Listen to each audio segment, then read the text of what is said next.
is a television tower? A skeleton of steel, but a solid moving force in our life today. And we will tell the story of the steel tower in terms of a boy, an American male child. Age? Well, about going on 12. Home? Your Street, USA will do very nicely. Name?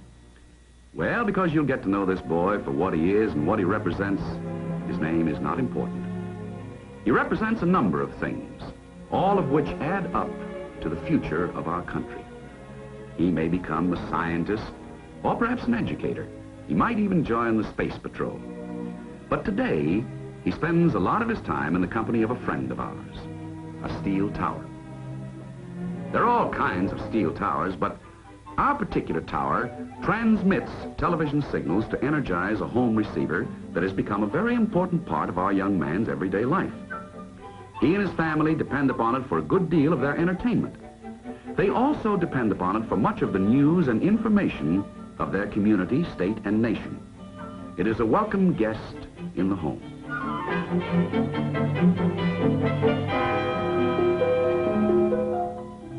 Our young man takes a shortcut home. And at the moment, it's hard to tell what he might be thinking. But we can tell you that he represents a constant challenge to all men everywhere who believe in freedom and truth. Specifically, this challenge is the day-to-day guidepost for responsible men in television broadcasting. Men who work in the shadow of the steel tower. Men who use it to distribute ideas and strengthen ideals. Today, our boy comes home in the sunshine of freedom and safety. He meets and plays with a familiar friend.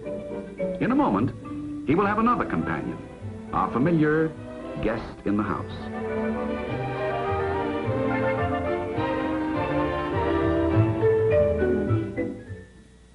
The NAB, the National Association of Broadcasters, the guest in your house. The guest that concerns itself with the future of our boy.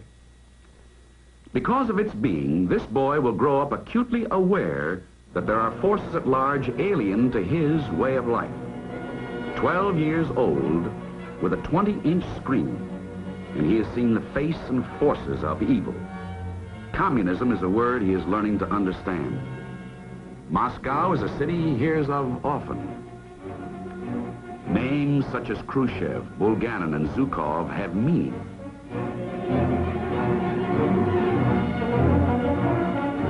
His horizons are no longer confined to the front yard. He can see across oceans. A familiar reminder in the town square. That brass plaque, a war memorial, suddenly comes to life. For even a 12-year-old boy can now relate the past with the future. He has seen graphic lessons in freedom more often than once.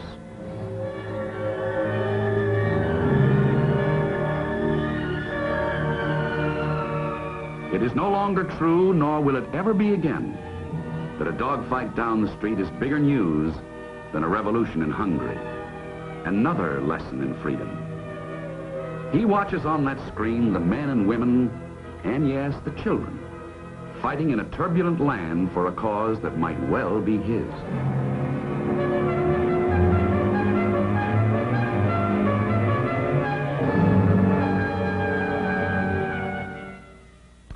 Our boy travels down a road on a sunny day, and without knowing it, has a lot of people working in his behalf. For one of the most detailed provisions of the National Association of Broadcasters Code deals with the treatment of news and public events. Television news must be presented fast, accurate, and fairly. In a good many cases, it is presented on camera as it happened.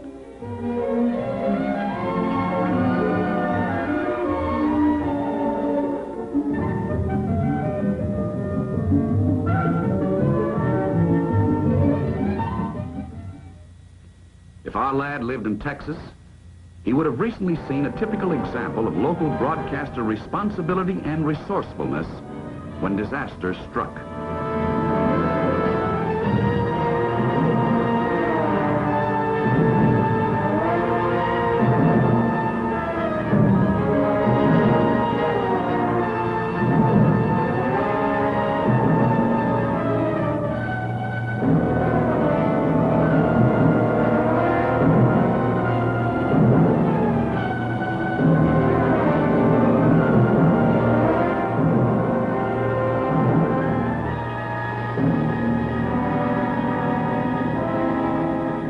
films became the basis of a special hour-long program to rally disaster relief efforts.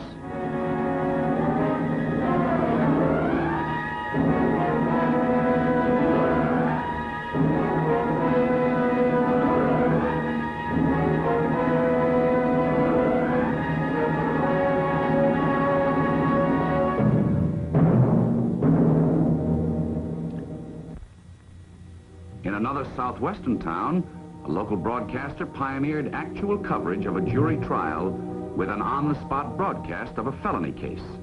A dramatic, specific example of local broadcaster public service. Resourceful broadcasters have duplicated similar events from time to time when local bar associations and the court permits. In Colorado, a television station reported to the nation the day-by-day account of the bizarre and sordid crime of John Gilbert Graham, a man who sent an airplane to doom in the forlorn hope of profit. The case of the televised Texas trial and the extended coverage permitted the Colorado station illustrates how your Broadcasters Association is attempting and succeeding to cover courtroom news and for your right to see it. Our young man and others like him see many examples of commercial television acting on its own split-second initiative to bring to the audience a significant event as it happens. An enterprising broadcaster in Utah had his crew on the scene at a nearby prison riot, and it was there on television for the entire nation to see.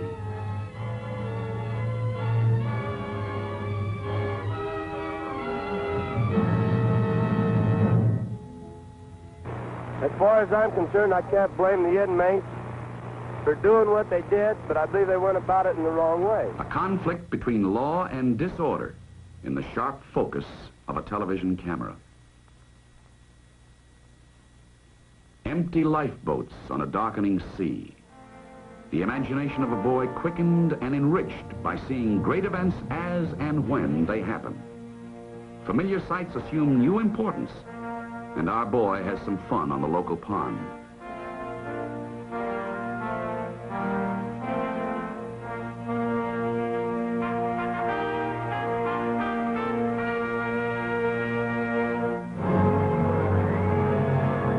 Witnessed on television by millions, that one awful moment in maritime history, when time and ocean stood still, when the majestic liner Andrea Doria hesitated as if pleading for mercy, rolled over and sank in a grave 15 fathoms deep.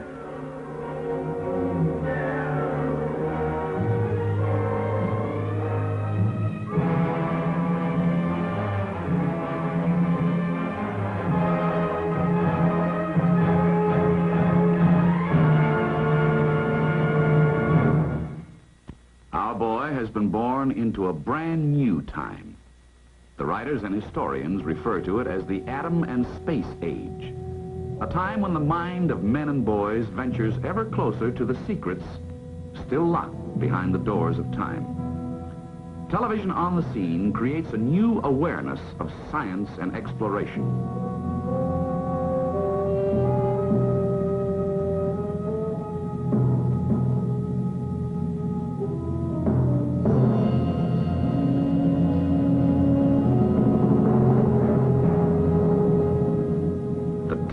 Mushroom cloud, and a little boy who may sometime tame it.